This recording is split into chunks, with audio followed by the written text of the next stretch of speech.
এদিকে পয়গম্বর সূরা ইয়াসিন পড়ে বালুগুলি যখন ফু দিয়েছেন, ফু দেওয়ার সাথে সাথে নবীজির ঘরের চতুর্দিকে থাকা কাফেরদের চোখের মধ্যে এই বালুগুলি চলে গেল। সুবহানাল্লাহ। ওয়ামা রামাইতা ইয রামাইতা ওয়ালাকিন্নাল্লাহা রামা। নবীজি ফুঁক দিয়েছেন, আর ফুঁক দেওয়ার সাথে সাথে বালিগুলি চতুর্দিকে নবীজির দুশমনদের কাফেরদের চোখে চলে গেছে। আর এই বালিটা এমনে এমনে যায় নাই, আল্লাহ রাব্বুল আলামিনের মহান কুদরত এই দায়িত্বটা গ্রহণ করেছিলেন। আল্লাহ তাআলা সাহায্য করেছিলেন।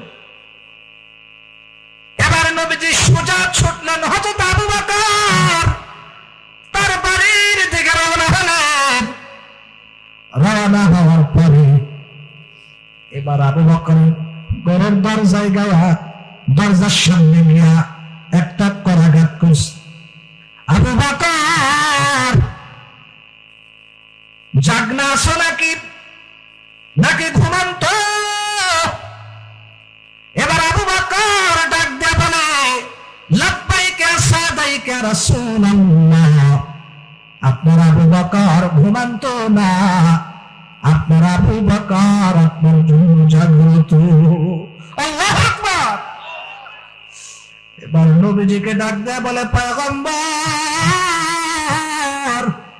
ওগো নবীজি, আপনার আবু বকর যেদিন আপনি আমাকে বলেছিলেন যে আবু বকর হিজরত করা লাগতে পারে, এই কথা শোনার সাথে সাথে সেদিন থেকে আপনার আবু বকর বিছানায় পিঠ লাগবে না।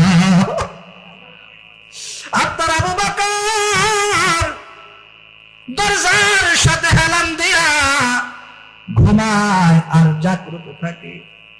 শুধু তাই নয় গো নবীজি, আমার একটা কন্যা সন্তান আছে, প্রতিদিন আমার খাবার রেডি করে রাখে, রাতভর জাগ্রত থাকে।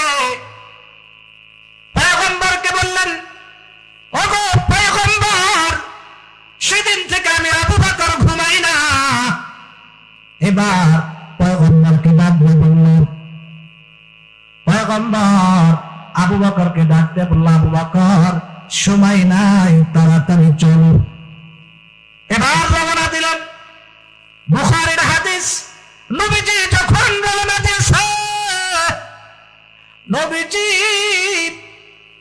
ওয়ালাউলা আখরাজুনি মা কুনতা, নবীজি বলেন এই কাবা শরীফের দিকে নবীজি বারবার তাকাইতেছিলেন আর বলতেছিলেন, আরে কাবা, বড় আশা ছিল তোর খেদমত করব, তোর কাছে থাকবো, কিন্তু এই মক্কার নিষ্ঠুর কাফেরেরা আমাকে থাকতে দিল না রে। এবার পয়গম্বর রওনা দিলেন আবু বকরকে নিয়ে। রওনা দেওয়ার সময় আবু বকরের হাঁটার ধরন অন্যরকম। পয়গম্বর হাঁটে, আবু বকর হাঁটে। এবার আবু বকর হঠাৎ করে দৌড় দিয়ে সামনে যায়, আবার পিছনে আসে, আবার ডানে যায়, আবার বামে যায়। বামে যাওয়ার কারণ হলো নবীজি ডাক দিয়ে বলে, এ আবু বকর, কেন তুমি একবার সামনে যাও, আবার পিছনে যাও, আবার ডানে যাও, আবার বামে যাও। এবার আবু বকর বলে, ওগো পয়গম্বর, আমি এই কারণে যখন ডাইনে এই জন্য যাই, যখন আমার মনে চায় হয়তো দুশমন সামনের দিক থেকে তীর নিক্ষেপ করবে, আমি তখন মনে করি তীর হয়তো নবীর গায়ে লাগবে, তখন আমি এই চিন্তা করি, আহা, তীর নবীর গায়ে লাগতে দেব না, ওই তীর যেন আমি আবু বকরের বুকের মধ্যে ঢোকে। এরপর যখন ডান দিকে যাই, মনটা কয় দুশমন হয়তো ডান দিক থেকে তীর মারলো, এই জন্য আমি আবু বকর ডানে যারা দাঁড়াই, যাতে করে সোনার নবী মায়ার নবীর গায়ের মধ্যে তীরের আঘাত না লাগে। ওগো নবীজি, আমি এই জন্য ডান পাশে দাঁড়াই, আবার বাম পাশে এই কারণে দাঁড়াই, মনে হয় বাম পাশ থেকে কেউ তীর মারলো, তখন আমি বাম পাশে দাঁড়াই। আবার যখন মনে চায় ডান পাশ হয়তো পিছন থেকে কেউ তীর মারলো, এই কথা অনুভব করে আমি পিছনের দিকে আসি। এইভাবে একেবারে গুহার কাছে যখন চলে গেছে, হেরা গুহার দূরত্ব কতটুকু জানেন? বর্তমান যারা সৌদি আরবে যায় তারা বা জানে, হাজী সাহেবরা জানবে। বর্তমানে ওই গুহার উপর থেকে, পাহাড় থেকে যদি কেউ নিচের দিকে তাকায়, নিচের মানুষদেরকে কবুতরের মতো মনে হয়। এত দূর, এত উঁচু পাহাড়। এবার নবীজি বলে, আবু বকর এখন কি হবে? আবু বকর বলে, ইয়া রাসূলুল্লাহ, চিন্তার কোনো কারণ নাই, পালকি রেডি আছে, আমি আবু বকরের গাড়ির উপরে আপনি ওঠেন, আপনাকে আমি আবু বকর নিয়ে যাবো। সুবহানাল্লাহ। এবার আবু বকর কান্দের উপরে নিয়েছে। আবু বকর এক মুহূর্ত হারতে দেয় নাই। 1 ঘন্টা পর্যন্ত সময় নবীজিকে কাঁধের উপরে নিয়ে গেছে, নবীজিকে হারতে দেয় নাই। নবীজি একেবারে যখন গুহার কাছে চলে গেছে, যাওয়ার পর পয়গম্বর বলে, আপনি এখানে একটু থাকেন, আর আমি একটু গুহাটা পরিষ্কার করে আসি। কারণ গুহার মধ্যে পাহাড়িয়া বিষাক্ত সাপ থাকতে পারে, পোকামাকড় থাকতে পারে। অর্থাৎ ওই পোকামাকড়ের সাপের দংশনগুলি আমি আবু বকরের উপর দিয়ে চলে যাক, আর আল্লাহর নবী হেফাজতে থাকুক। আল্লাহু আকবার। এবার আবু বকর যখন পুরা গুহা পরিষ্কার করছে, পরিষ্কার করার পরে ডাক দিতেছে, আবু বকর এখন কি শেষ হয়েছে নাকি? ক্লিয়ার তো? বিছানা কিনে নি? আবু বকর ডাকতে বলে, ইয়া রাসূলুল্লাহ, বিছানা রেডি। ওগো পয়গম্বর, আসেন এখানে আরাম ফরমান, বিশ্রাম করেন। এবার আবু বকরের উরুর উপরে পয়গম্বর মাথা রাখা, আবু বকরের উরুর উপরে মাথা রেখে পয়গম্বর ঘুমায় গেছে। ঘুমাইতে ঘুমাইতে আবু বকর চিন্তা করলেন, চতুর্দিকে কিছু গর্ত দেখা যায়, এখান থেকে পাহাড়িয়া কোনো সাপ আসতে পারে, বিচ্ছু আসতে পারে। সেই জন্য আবু বকর কি করলেন, গায়ের মধ্যে একটা চাদর ছিল, এক রায়াতের মধ্যে আছে একটা চাদর, আর এক রায়াতে আছে রুমাল। তো যাই হোক, তিনি ওই কাপড়টা ছিঁড়ে ছিঁড়ে ওই গর্তগুলি বুঝানো শুরু করে দিলেন।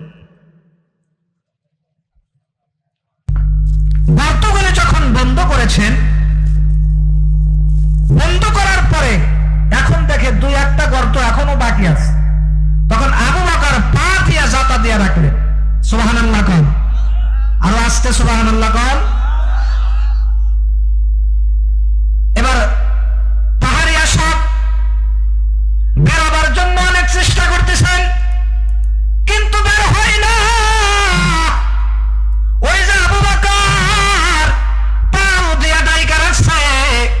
এবার পাহাড়িয়া সাপ বেরোবার জন্য চেষ্টা করলেন, কিন্তু বেরোবার না পেরে এবার আবু বকরের পায়ে ধ্বংসন করছে।